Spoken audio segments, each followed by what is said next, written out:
Hello everyone, how are you doing? So I've got a tip for you today. I really want to talk about what makes a great teacher.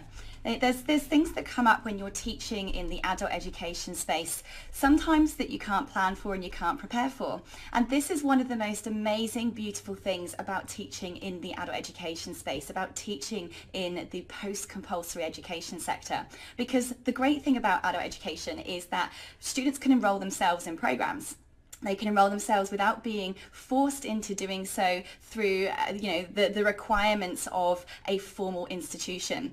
And this is really cool for us as educators because this keeps the variety in our job. We never know what we're going to get. We cannot predict it. And adults naturally bring with them a whole range of experiences, a whole range of life situations that they've been through and got through. And this provides a wealth and a source and abundance of training that we can then pull out of them to embed all kinds of different learning experiences into the way that they learn. We can contextualize any kind of topic to their own unique experiences and make their training relevant to their lives. Also, that means that they bring into the training experience a whole range of experiences and expertise that actually can then inform the training itself. I found as an educator, there have been many times standing at the front of my room where I've had students teach me things. I've had students inform my actual course itself by the contributions that they've made. And that is just magical.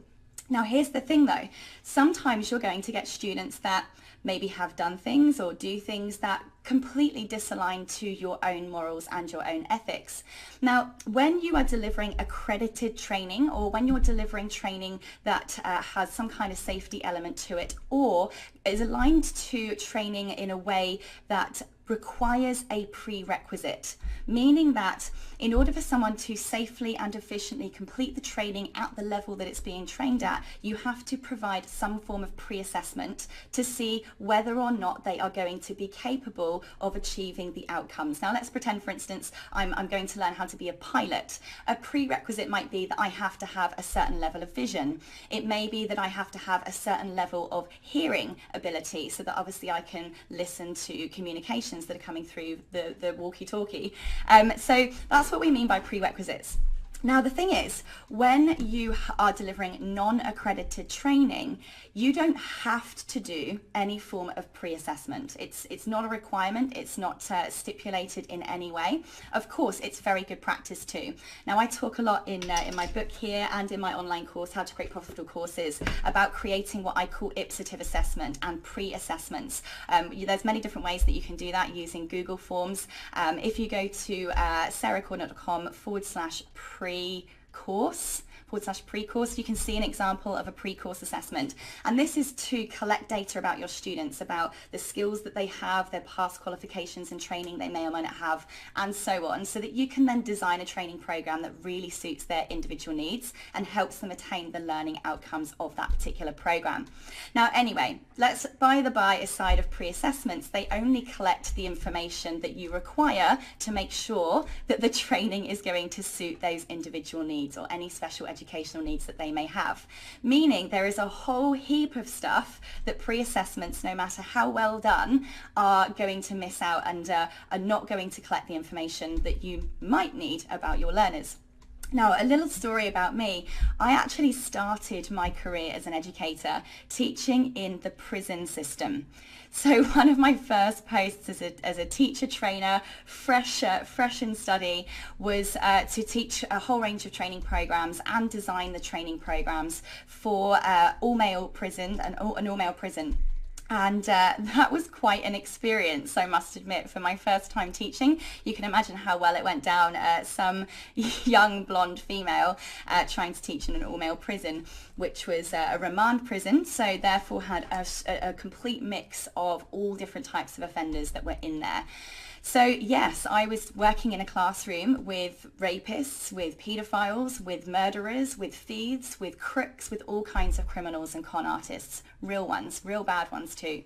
And I really had this sense of trepidation before I was going to walk into that classroom, because obviously I have my own pre-existing feelings about those types of crimes. I have my own sense of morals and rights and ethics that I've been brought up with, and how I feel about people who commit those types of crimes. times. And here I was now walking into a situation where I had to put all of that aside if I was going to deliver a quality learning experience and take my students on the appropriate journey to deliver them the results and the outcomes that they were on that course for. If I was going to deliver those results, if I was going to create transformation, if I was going to create efficacious learning journeys, if I was going to create successful, transformed, better people, it's absolutely critical that I walk into that environment and let go of all of my ideas of what's right and wrong. I have to let go of whatever my students may have done before they walked into my classroom. And I also have to let go of any form of responsibility of what they might continue to do after they've left my classroom, because that has nothing to do with my role as the educator, which is solely to help that student achieve and progress what they've come to that classroom to achieve and progress towards. So this can be really challenging for us as educators.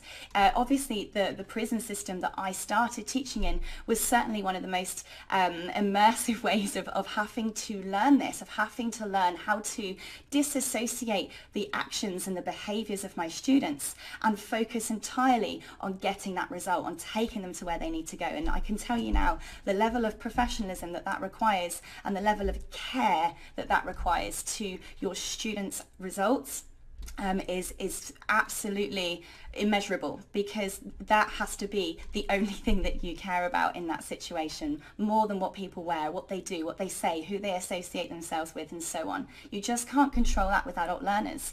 There are going to be times perhaps that are less extreme examples where you may have adult learners that just don't have diets that you don't agree with, or date partners that you don't agree with, or have certain kinds of religious beliefs that you don't agree with, or do things in their spare time that you don't agree with, or run their business in a way that you don't agree with.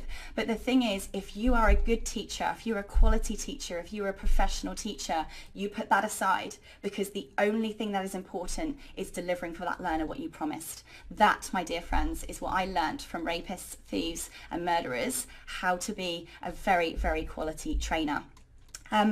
Another thing that makes a great trainer is having respect for all of your students. So again, simply just ignoring the fact that you do or don't like what they have or haven't done, you still can't teach your students as if they are some kind of item, some kind of inanimate object.